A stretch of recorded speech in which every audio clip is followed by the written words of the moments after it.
Welcome to the Friday edition of Truth Be Told. I am Captain Ron. With me today is Mr. Tony Sweet, and all the way from the East Coast, Mr. Terry Lovelace. Terry's a former Assistant Attorney General, trial lawyer, author, and radio personality. All sounds plenty straightforward and perfectly normal and boring enough.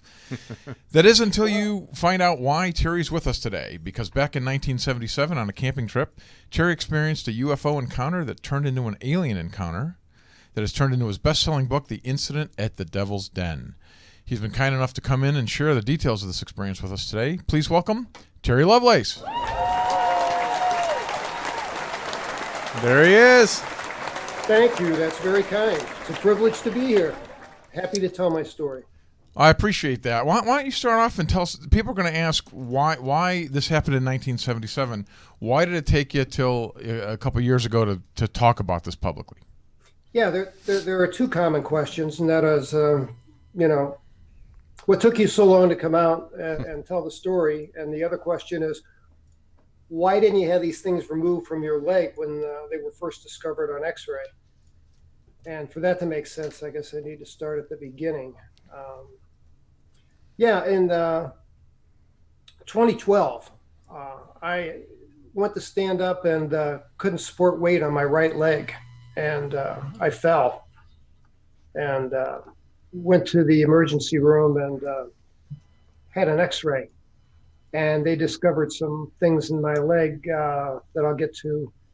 But let me answer the short answer first, and that is, why didn't I come forward? And the reason is that I worked in the law for 40 years, in state government and, just various aspects of the law. I had a private practice in Michigan after I passed the Michigan bar. And after that, I went to United States Territory of American Samoa, where I was an assistant attorney general for a time and also general counsel for their hospital. And left there after an earthquake in 2009, a tragic earthquake, and relocated to the state of Vermont for seismic stability, and worked there as an assistant attorney general until I retired in 2012. So shortly after my retirement is when I found out woke up and found out I couldn't support weight on my right leg. And my wife took me to the hospital. No longer working for the state, I had to rely on the VA for my medical care. So she took me to the emergency room, and the X-ray tech wheeled me right in and took a couple shots in my knee and acted kind of perplexed and said, Mr. Lovelace, have you ever had a shrapnel wound or anything like that to account for a piece of metal being in your leg?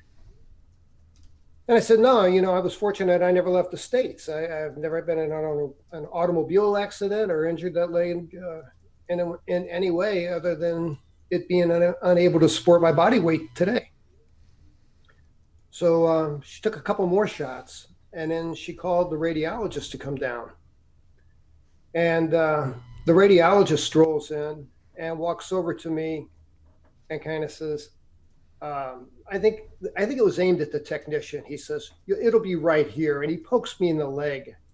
And I interrupt, and I said, what will be right here, doctor? And he says, you have to have a scar right here. A scar where this foreign object entered your leg, because a foreign body can't breach the integrity of your skin and get buried in the fascia and the muscle tissue like this thing is without there being a scar.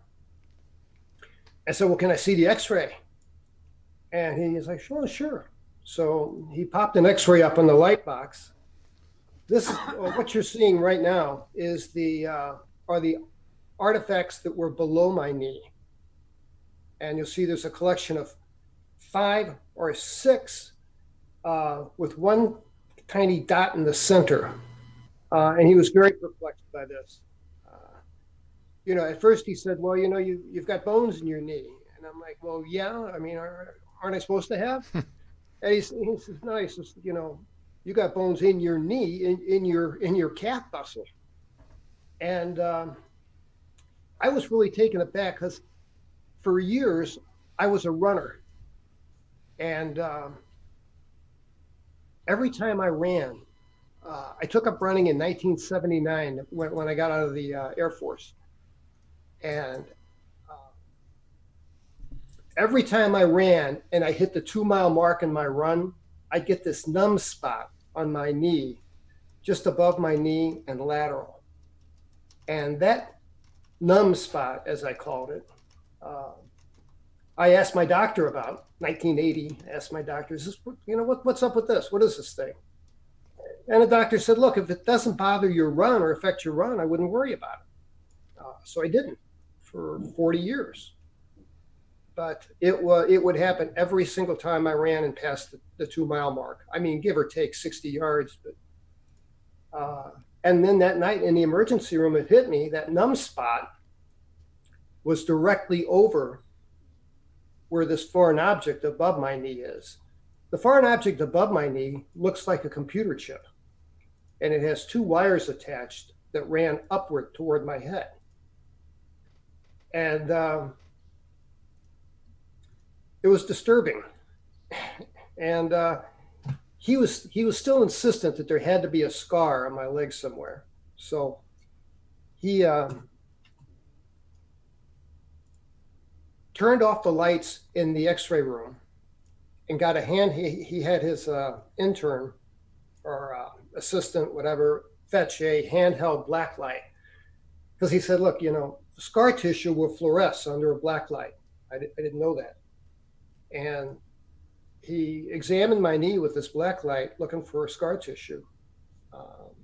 And he didn't find any. And he was visibly disturbed by that. And I asked him, I said, "Doctor, how often is it that you find a foreign body under the skin in tissue like this and there not be a corresponding scar?" And he thought for a minute and said, "Never." He said, "I've been a radiologist for 23 years. I've never seen it before." And that's when he told me he says, "Well, you have more." That was the object above my knee, rather, the computer chip-like object. I don't know if you have a picture of that or not. Let me see if I can find it. Yeah. Wait, what is there's one, what about this one? Is that it? That's not it. That's a leftover I'll get to later. All right, let me get back down. Let me continue to look. Okay, while you're looking, I'll continue to talk. You get it. Okay. Well, real quick, I was wanting to know when he was the doctor was talking to you, and you've have dealt with this for so many years. Did you not feel any pain, any discomfort up until that point in 2012? No, I felt no pain or no discomfort. The only discomfort I felt was that tingling, numb, and I wouldn't call it pain, but just kind of a tingling, numb sensation, about like a shot of Novocaine in your mouth. Right. But it was this area on my knee, like I say, just above my knee and to the right. And, I could take a pin and delineate the edges of this thing. Right. It was perfectly round. And one day I put a Canadian toonie over it because somebody joked that's the size of a toonie. And they were right. It is exactly the size of a Canadian toonie. And it was, I could stick a pin in it. It was totally numb and kind of itchy. And that would fade in about 30 minutes. And come to find out, that's a common, what's called a histemic reaction to a foreign body in your system. And so it took that long for it to really start rejecting it. Yeah, I think so. Yeah. I think so. Well, actually, you know what? If I didn't run, it was not a problem. If it didn't run, I wouldn't know I even had it in my system. The knee problem that brought me to the hospital that day had absolutely nothing to do with the foreign object above my knee or below my knee. The problem with my knee was called a Baker's cyst, which has nothing to do with baking. Of course, some guy named Baker discovered it. And it just, it's a small cyst that forms in back of the patella, the kneecap. And it's not even visible. It's soft tissue. It's not even visible on x-ray, but you can feel it with your hands. So that was the reason for my discomfort. It had nothing to do with the implants whatsoever. But the lack of the scar really kind of freaked this guy out. He was. I'm sure. Freaked me out. Now there wasn't a scar around that particular area, but did they find any other scars in the leg area that maybe they could have inserted from a different angle or a different location, or just no scars at all? No scars at all. Wow. I thought things can move in your body, though.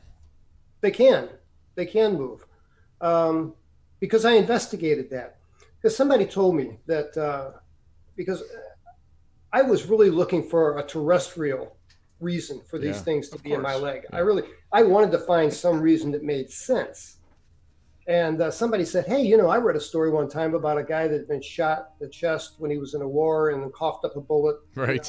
30 years later, we've all heard that story. Right. But I was assured that the gastrointestinal tract is a closed system and there's no way that I could have swallowed something that migrated to my knee. And if you lose a lot of weight or gain a lot of weight, the item can appear to migrate because the skin changes. Right. But you're talking a couple centimeters. You're not talking about a great distance. Well, having the encounter was at 77, right? That's quite a few years difference. And in that time when you started going and these questions started coming up of going, well, there's no scar and I don't know how it got there. Did that like a light bulb go off and say maybe that has something to do with it? Because I'm sure over the years you've just out of curiosity of other abductees or encounters that you've may have thought that was a correlation. Oh, immediately. Immediately. I had decided, my wife and I had decided, I've been married for 45 years. I've been very fortunate. And we made the decision not to discuss the issue because every time we did, it gave me nightmares. It disturbed my sleep. And we made the decision not to tell our children about it. Now, both of my adult children, they're 40 and 32 now. They knew that Dad would have a screaming nightmare once or twice a year, but had no idea what the cause was. And I had no intention of ever writing a book or speaking publicly about this, but when I saw that X-ray, the thought that there's no scar, and I asked the doctor, if there's no scar, then how did it get under my skin? And his answer hit me like a punch in the face for some reason. He said, by some means not known to medical science. And that wigged me out pretty good. And I made that connection to 1977 immediately. Did you bring it up to the doctor, or did you ever mention that to the doctor itself? No, never.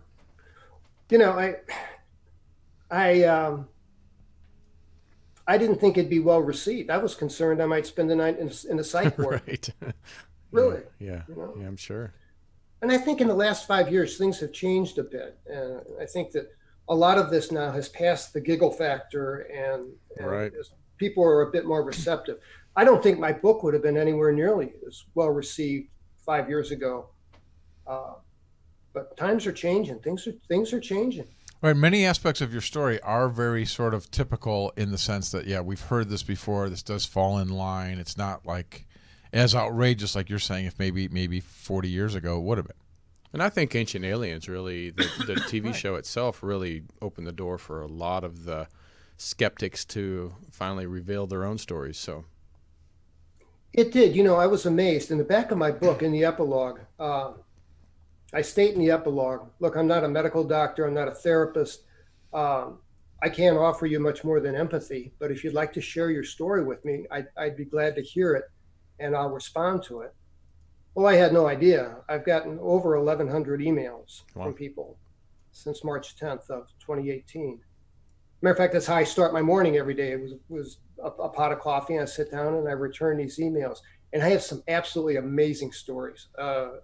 The stories that people have shared with me will make a tremendous book, and that's going to be my next project I'm working on. Oh, great. Very cool. I've got some amazing stories. Do you find a lot of similarities in their story that matches yours? I sure do. There's that thread of commonality. I started for a while to use an Excel spreadsheet and try to lay this all out, and then it just became too cumbersome. And then I just said, the hell with it. I'll read them for what they are, respond to them, and keep them. Well, your story is very unique to me in that it almost feels like a Travis Walton kind of story where you had this camping experience. You saw a UFO, and that was sort of it. And it seemed like a one-off, maybe a by-chance encounter with possibly an ET craft. But then as you dug into this in 2012, like you said, you saw this thing in your knee, then you started going back, and now all of a sudden it turns like you may have a lifelong abduction experience like many of the abductees claim to have had. Yeah. So that's what's unique about your case. I had experiences as a child, and I thought they were brief, but I think they were substantially longer than my memory. I was 8 years old with my first one, and I was in my backyard. I was messing around with this adult bow and arrow set my parents gave me. I don't know, why would you give an 8-year-old something so lethal? I guess they didn't have a rifle handy or something. I don't know. I'm firing these arrows into this bale of hay, and this is in urban St. Louis City. So, there's backyards full of kids, women hanging up laundry. I can hear my mother's soap opera going on. I can, hear traffic, dogs and cats, and all the usual sounds. And as I'm looking down, I'm loading an arrow into the notch of the bowstring, and I saw this elliptical shadow move underneath my feet. And at that moment, there was an auditory change. And it was as if I had both of my hands like this plastered against my ears. It was very strange. And I looked up, and over my head is this, maybe 50 feet over my head, 30 feet in diameter, this silverish, highly polished aluminum-like disc.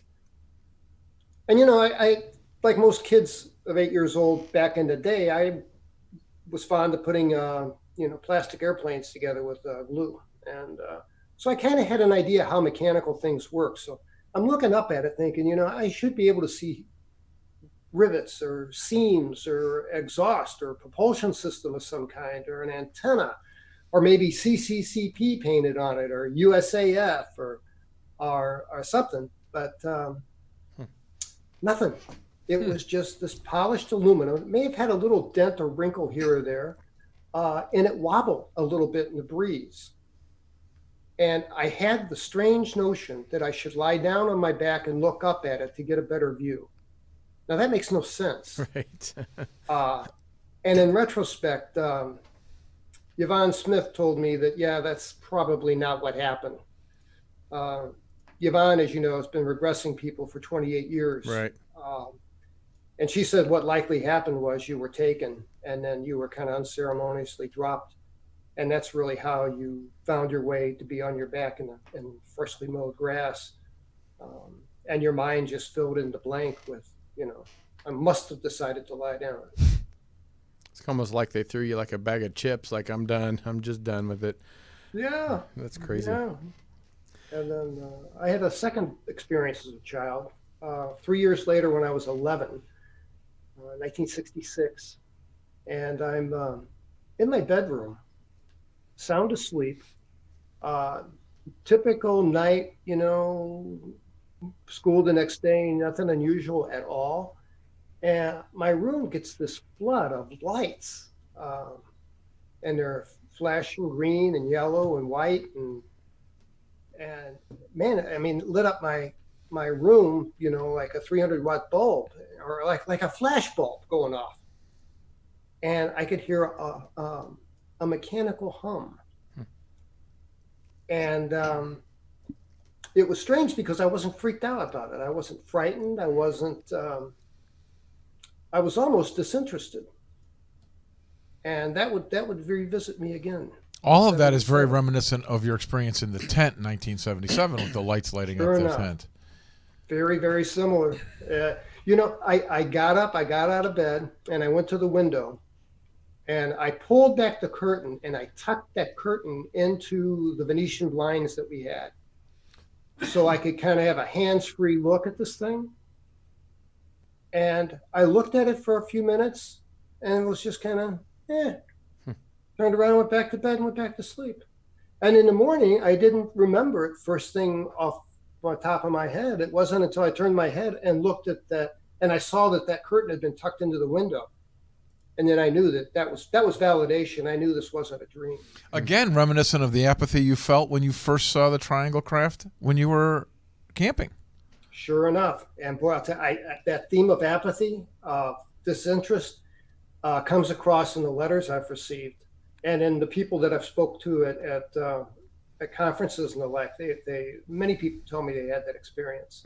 Yeah, they must do something to you. Have you, because you said in 77, it seems like there was a lot of sightings. Like I was telling Ron, you said it wasn't your girlfriend or a friend of yours that saw one in Topeka. Her mother, yeah. Me and my family was like 76, 77 in southern Kansas.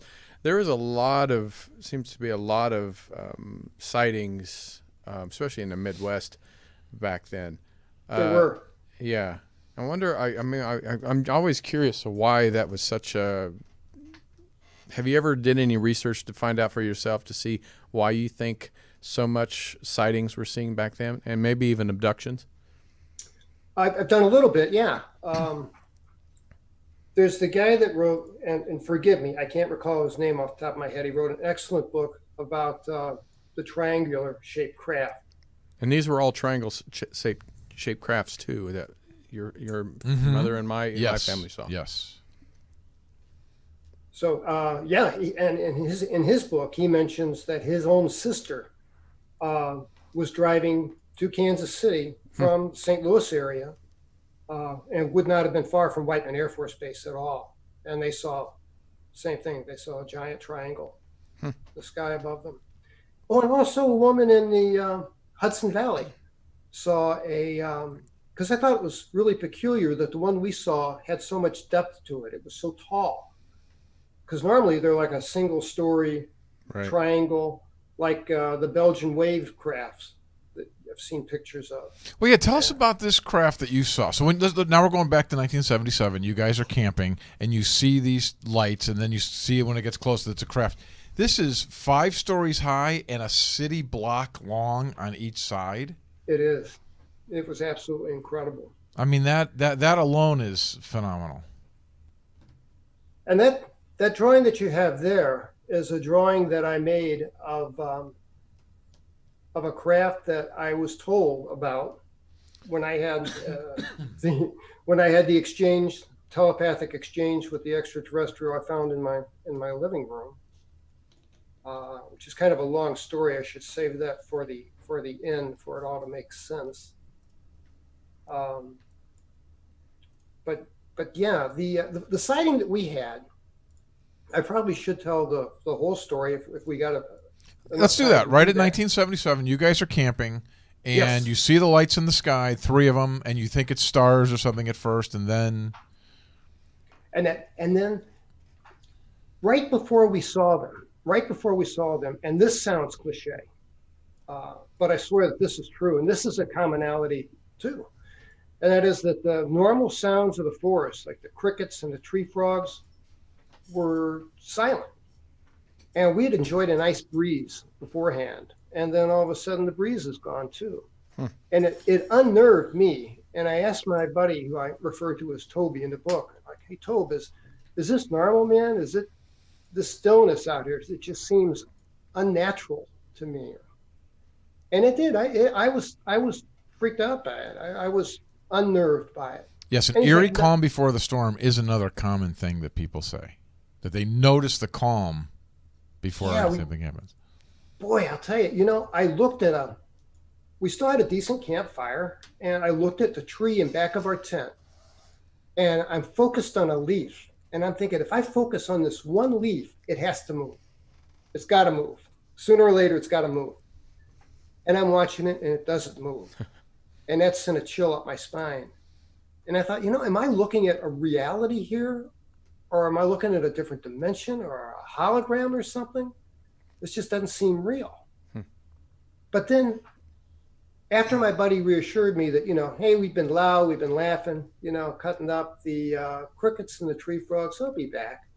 And that's when I felt that wave of calm wash over me. And suddenly I wasn't unnerved anymore. I was pleasantly relaxed. Sedated. Right. Yeah, I felt nearly sedated. Yeah, that's interesting. Was this the? I'm just looking off your website. Is that the craft? That is exactly, Perfect, that perfect. is our craft. But that's 5 stories high That's and huge. a city block long. And it's It only was, 30 yeah. to 50 feet above the ground or something like that? Well, you know, when we went to bed that evening, it was about 2,500 to 3,000 feet over our heads, I'm estimating. But we were pretty familiar with aircraft and things that fly. And I'll tell you, it was spooky. It's spooky to hear about, but it didn't spook us because we were already under this control of being sedated or whatever. But it was a beautiful night with like just a trillion stars out. And there's this ambient light from the stars. And we could see not only this monstrous ship, we could watch the shadow and track the shadow as it went across these trees and across this valley. And it really was like somebody levitated a 5-story office building. Wow. It also But makes it we- seem like a physical thing that's really there. Since you saw a shadow from it, that's interesting. Yeah, yeah. And of course, it blocked out. Stars, right? Yep, absolutely. And it docked. Docked is not the right word. It stopped. Like I say, at about 3,000 feet over our heads. And then there was a light from underneath the thing that I talk about in the book. And it was a white light that had that characteristic of like a high power searchlight cutting through fog, but there was no fog. All right. And this light flips on and lands dead in the center of our campfire. And we both look at it, and neither one of us said a word. And that was there for less than a minute. And as soon as it turned off, and this light came directly from underneath this thing, as I said, that's at about 3,000 feet from dead center. And in its place came a laser. And that was a new concept. In 77, lasers were known, but not common. And there was a laser beam about the diameter of a pencil. And it was purplish blue. And this thing would turn on, land at a campsite, and then turn off for a millisecond, and then turn back on in another location. And then do that repeatedly, so that maybe 50 times a second, it would dance all over our campground. Was it like a searchlight type of thing? It's like No. LiDAR that they have now, that LiDAR that goes... Yeah. Yeah, it was like that. I mean, the light struck me in the head and the chest. I know it struck my friend, and it hit my car. I didn't feel anything, but even back then, I had the feeling like this thing is scanning us. It's checking us out. That's what's going on here. This thing is checking us out. And that lasted for about 3 minutes, and then it turns off. And we sat there in just dead silence for, I'm guessing, 15 minutes. Neither one of us said a word. And my friend kind of startled me. He said, show's over, or something to that. Show's over, I'm pretty sure is what he said. And he picked up his air mattress. Here we got this thing 3,000 feet docked over our heads. He picks up his air mattress and walks over to our little, cheapy tent and throws his air mattress in and just kind of falls on top of it. And I followed him, threw my air mattress in, and I did the same thing. And I didn't even bother to undress or take my boots off. Yeah, if they didn't affect you, you guys would be running around the woods going crazy at this Right. point. Trying to get out of Oh, absolutely. Yeah. We should have been, running, trying to hide, trying to get Hysterical, away sure. from this there. thing. Right. We decided to go to bed. We're like, okay. I don't get it. I don't get it. But then you And- wake up at 3 a.m. and you see the light again. This is similar to the one you had when you were 8. Oh my God, yes. Now, at that point, some 4 hours later, we both wore mechanical watches because that's what was available back in the day. You wound them every morning, and both of our watches had stopped at around 2:40 and never worked again. I threw mine away. I wish. Oh, that's Oh, too you bad, should- yeah. That I would've wish been I'd great. kept it. Yeah. So I wake up And the first thing I see is these lights coming through the tent. And it's the same thing like it was when I was 11. It was a greenish, white, yellow flashes of light, about like a photographic uh, flash camera going off. And when it would go off, it would illuminate the inside of the tent for a second, but really light things up. And I don't have my wits about me. I am, I don't have my, I'm thinking, oh yeah, we're camping. That's right. And I see these lights and I'm thinking, park rangers, got to be a truck. And I could hear that where I heard that droning noise when I was a kid and I saw the saucer. This noise was different in character in that it wasn't so much loud as it was powerful. I could feel it in my chest, like being next to a bass, being next to a big speaker at a concert. You can feel it and reverberate in your chest cavity. And I could feel that. And I look over at my friend, and in one of the flashes of light, Toby was African American, and he's on his knees, and against his dark skin, there's these trail of tears that illuminated and reflected the light. And I saw that, and then I got scared. I'm like, oh my God, what could move this man to cry? I didn't get it. We worked through some plane crashes and hairy things, and I never knew him to panic. I certainly never saw him cry. And he was shaking. He was shaking like I think I said in the book, like a man in the cold, and that's the best description I can give. And I struggled to my feet, and I was in a lot of pain. And I noticed my boots weren't on properly.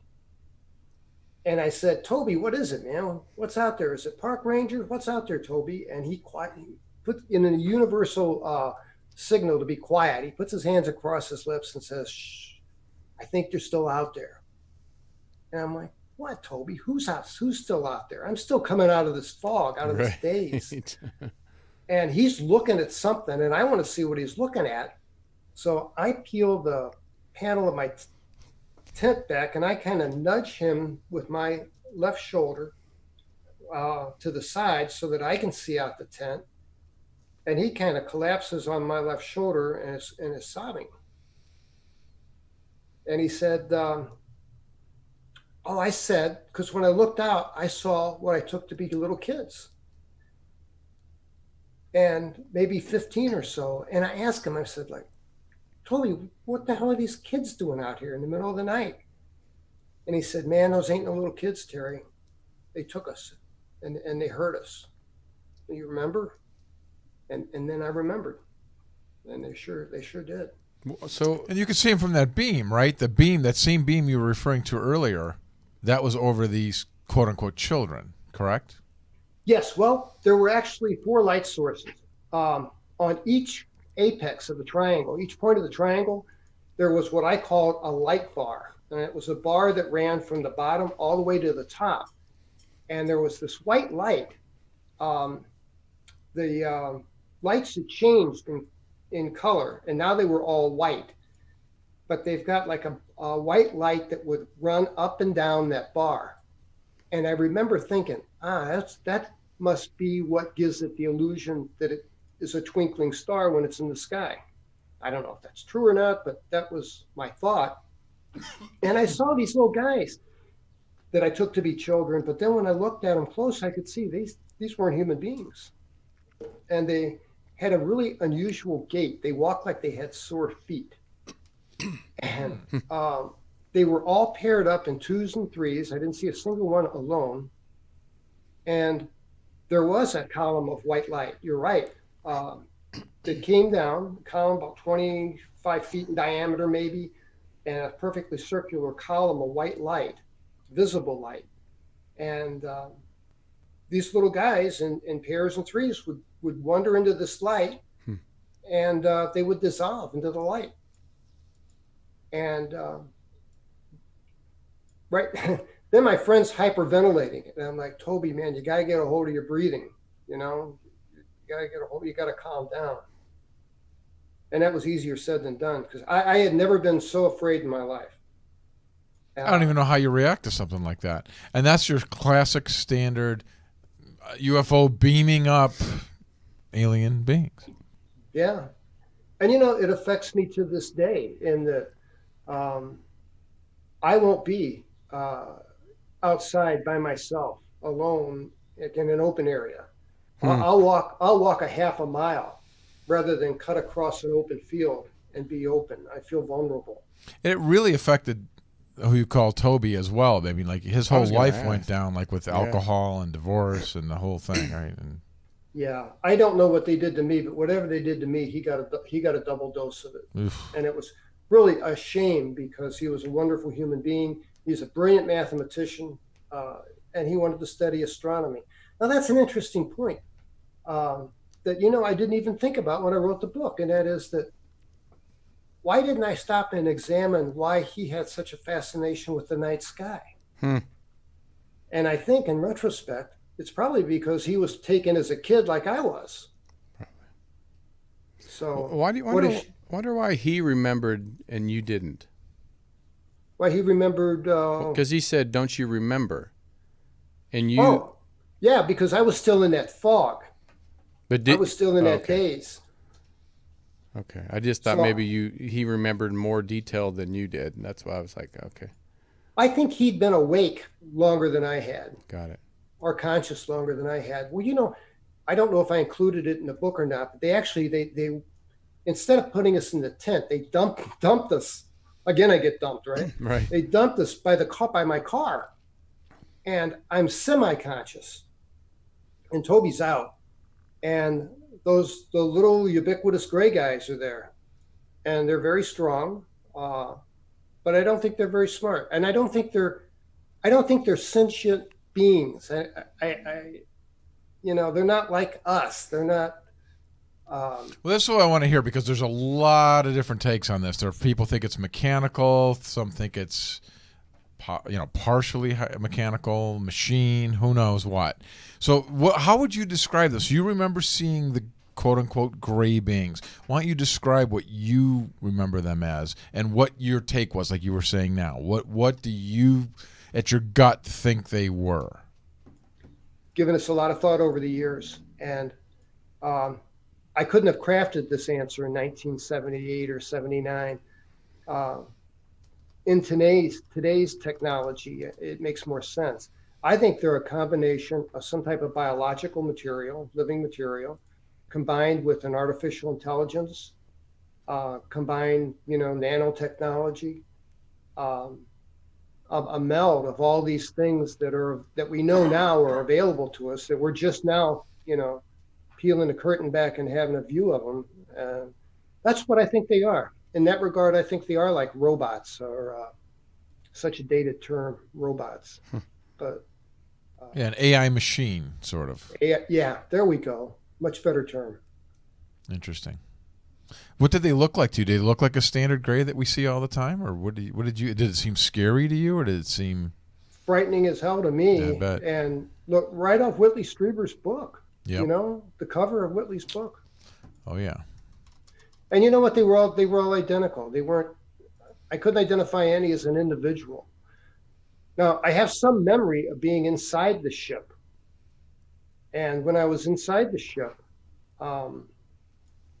there was a taller being who was obviously in control of things. Obviously, the guy in charge. There we go. Yeah, they were like that. Damn. Yep. I see that fucking thing. I run for the hills, man. Yeah, no kidding. I think I said in the book, we walked into a Chapters bookstore in Canada somewhere, and I saw that book for the first time, and my knees buckled, and I ran out of the store. And we were done for the day. I had to go home. I was so shaken by that. I have heard that before too. That people saw that cover and it reminded them of this and sent them into a fit. Something in it just resonates with people. I just spent 4 or 5 days with Whitley at the Consciousness Conference in South Dakota, and I asked him about that. uh, and he told me the volume of mail he got was like hundreds of thousands of letters. Mm-hmm. You know, like that scene from the movie Miracle on 38th Street, where they show Right. the mailman bringing in a big bag of mail Right. into the courtroom. It was kind of like that. He said the mailman would come with a big bag of mail, and people would say, something about this figure just unnerves me, and got to be a reason for that. And I think it's in our brains.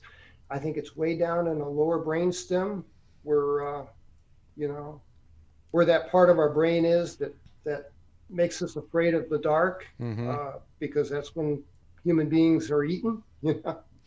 Terry, we're zipping along on time so fast here. Your story takes days to really truly cover. Why don't we jump ahead to the part you were talking about where you actually had this being in your room and they were telepathically communicating with you? Yeah, this is. I got to tell you, part of me wanted to leave this chapter out of the book because it's so hard to believe, and I know that, and I respect that, and but I come to find out after I wrote the book that this being that I saw has been seen by many, many other people. That's why you got to leave it in there. Put it all out there and see what you got to do. Everything, lay it all out. That's Yep. exactly right. And what happened to me was I went to bed one night, normal night. I think we'd gone to see a movie the night before, but nothing, in the horror genre. And I woke up sitting bolt upright in my living room in my usual chair. And I had never sleepwalked in my life. That was, and I immediately glanced to my left and saw the alarm is set. And then in front of me is this, what I at first took to be a petite Asian woman dressed in black. She had long black sleeves that covered I could see four very long fingers, and a red scarf tied around her neck, because her neck was pencil thin. That alone would freak me out. And she had this wig on, this cheap black wig. And what I couldn't see at first was the back of her head was bulbous, and this wig didn't fit her.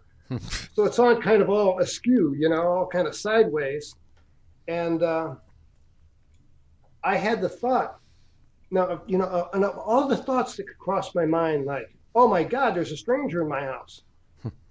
My first thought was, that wig looks ridiculous. Right. I would too. That's crazy. That's crazy. She fired back at me telepathically And said, I have hair.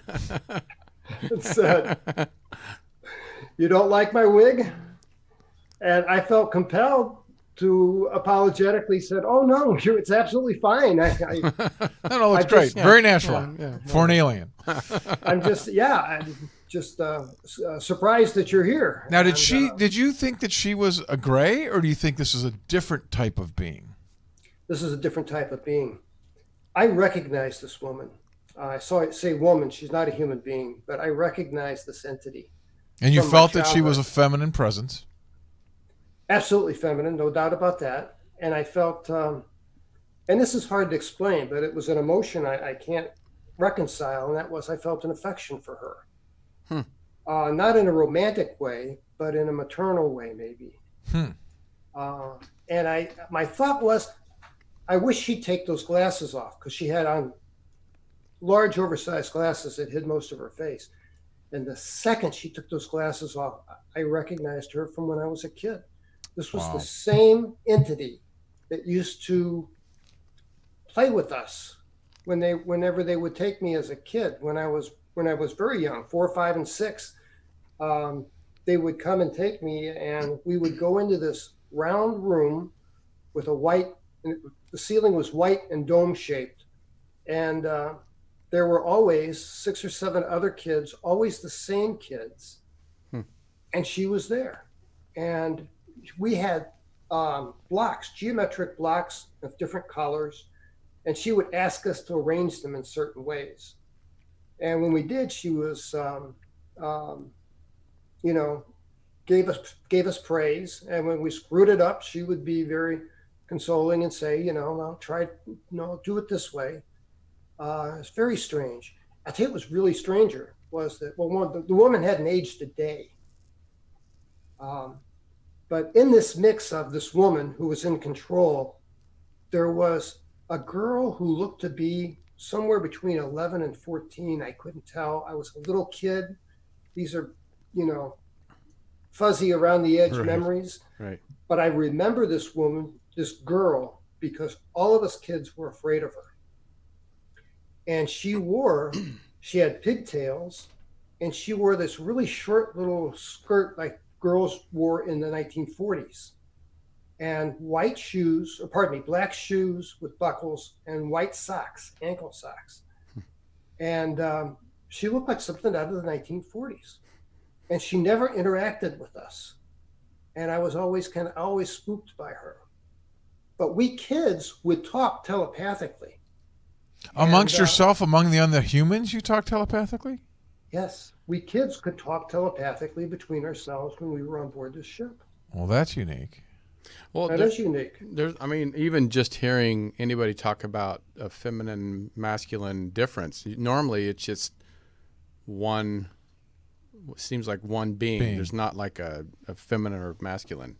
So that's, I don't hear that too often. It also feels like she put this thought into you that it's okay that I'm here or whatever, because your thought was you felt this compassion towards her or whatever. I'd have thought, like, get out of my house. Well, yeah. And I mean, it's interesting. She didn't visit me in my, put my wife into a coma and visit me in my bedroom where I had a handgun in my bedside table. Right. But, I never had that kind of thought at all. But they control us. They absolutely control us. When she takes the glasses off, does she look human to you? No.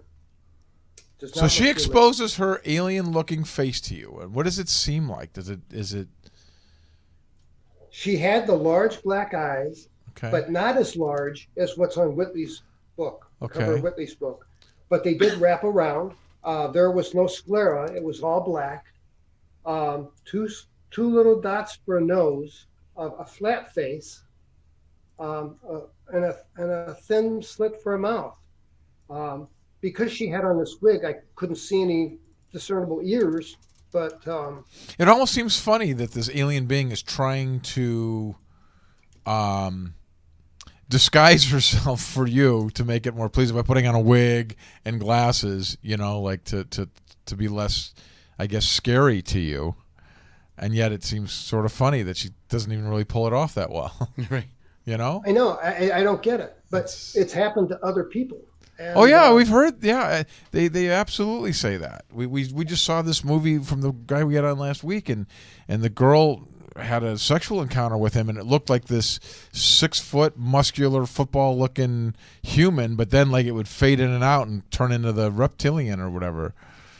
So it's like they want you to have this appealing look. What's funny in the movie E.T. this is a picture of in the movie E.T. That's which is kind of funny. This is hilarious. Right. But this woman, instant recognition. It was crazy. So then it floods back and validates your earlier memories that this happened to you when you were a kid. It sure did. Oh, that's craziness. And you know what I don't understand? And people ask me this all the time. Why they pick you? Well, I don't know. I mean, I'm nobody special. Why do they tell you things? And I don't know. I mean, I don't know if I'm supposed to tell people or I'm not supposed to tell people. Well, where do you sit with all this now, Terry? I mean, this has been 40 plus years since this happened to you. Obviously, it's been going on your entire life. You've now explored it. You wrote the book. I'm sure that was, therapeutic to write it all down. It was. Where do you sit? What do you think the reason for this is? Why did they come? What's your take on this now, sitting there today? My take on this is that they tag people. Just like we tag animals on a Serengeti plain, they tag us. And I asked her, this is about the things in my leg. And she said, yes. She replied, yes. And I said, how many people have you put implants into. And her answer shocked me. She said, many, many thousands over 3 generations now. This is another fascinating thing about your case is that you had this encounter with this woman who does pretty much answer your questions. Like you sort of were able to get through to her. Sometimes they never get any of this. You were having a conversation with her and she was answering, yes, we put these things in. Yes, we've been doing it for this long. That's you're filling in pieces of the puzzle because she told you. Yeah, I feel privileged. I was going to say, just to be able to get the answers. I feel privileged. I mean, you know, the problem is that we're not equipped, human beings are not equipped to speak telepathically because we can't control our minds. Because she's sitting across from me and I'm thinking, you know, what if I think the wrong thing and you know, piss her off, you know? Or, you know, then I think. She just heard you think that, so. Right. Yeah. And then you hear, then I'll kill you. What? I'll eat you. God. It's like, you know, tell a room full of 4th graders don't think of elephants, you know, and that's all they're going to think about for a week. So, of course, the next thought that crossed my mind was, oh, my God, what if I think of something inappropriate? Oh, my God, every combination of anything inappropriate that could cross my mind crossed my mind. Of course. Don't picture a blue snake right now. What'd you just picture? A blue snake, right? Pink elephant. So she said, and she fired back at me telepathically and said, you can control your thoughts, Terry. You can keep some of your thoughts private. Just try. Now, I don't know if she said it to placate. Yeah, bullshit is right. Bullshit. I just heard you say that, so I know that you know that I know you did that. You bullshit. That's right. That's right. Just try. Go ahead and think about how you think you could kill me. Go ahead. Think about that. I won't listen. Okay, Terry, one last thing is that do you feel that this is I know obviously you don't know, but do you feel this is a flesh and blood physical thing, that they're coming here in ships from another star system like the old school way? Because the new thought in this whole phenomenon is the interdimensional way of thinking of that sort of thing. What do you feel that it is? I mean, it seems to me like your experience has been a very physical, real world experience. Like, could you touch her? Yes. Yeah. Well, I think I could have. Yeah. I do. You know, we don't have time to go into it, but I've woken up. I've had some really strange wounds that I have pictures of that I could send you, that I wake up with. Some mornings I'll have, you know, puncture marks on my body and strange wounds to this day. But to answer your question, I think they're interdimensional. I don't know why I think that, but my gut tells me that. You think it's interdimensional, yet you think they physically come here like they're physical beings. Well, sure. And it's a physical craft traveling here. Yeah, it's not like a hologram or anything. It's a... Oh, right. Exactly. Interesting. They're flesh and blood. Yeah. I don't think they fly here as much as they can interdimensionally. I think they can pop in and pop out. I'll tell you, when I was at with Whitley and Yvonne Smith at this consciousness conference in South Dakota, we were watching a Native American ceremony, and someone said, "Look up," and right over our heads was a UFO. It was a white disc. I mean, it was really way up there too. But I mean, you could see it crystal clarity. I mean, there's not a cloud in the sky, and it was there for like an hour. And then, of course, I missed this. I turned away when it ejected some kind of gas or dust or something, then had this orange glow around it. I'm told. I didn't witness this part. And then popped out of existence, just kind of poof, and it's gone. Interesting. Well, that's interdimensional right there, yeah. So this is still happening to you feel? Yeah. Interesting. And do you feel, the last question I have for you is, do you feel that there's anything to do, most of these cases seem to be reproductive organs and things. Did you have any of that sort of thing? Yeah, I did. When we were on the ship, as part of their examination or experimentation, whatever you want to call it, it's kind of humiliating, but you're nude through their examination, and they have a thing that looks like an oxygen mask, kind of, and they put that over your genitals, and bam. Wow. Well, Tony's nude during these shows, so luckily most people listen on podcasts anyway. True. Terry, I really appreciate you sharing your story with us. It's fascinating. I know you're going to be at the UFO Congress coming up here in Phoenix. If people want to meet Terry or see him talk about this live or get the book, please do so. It's obviously a fascinating story. We appreciate you coming on and sharing it with us, Terry. It's very interesting, and I enjoyed it a lot. Thank you. So did I. I appreciate the opportunity. Thanks, Terry. Really appreciate you. Okay. We will see you guys next time. For Truth Be Told, this is Captain Ron with Tony Sweet. Take care.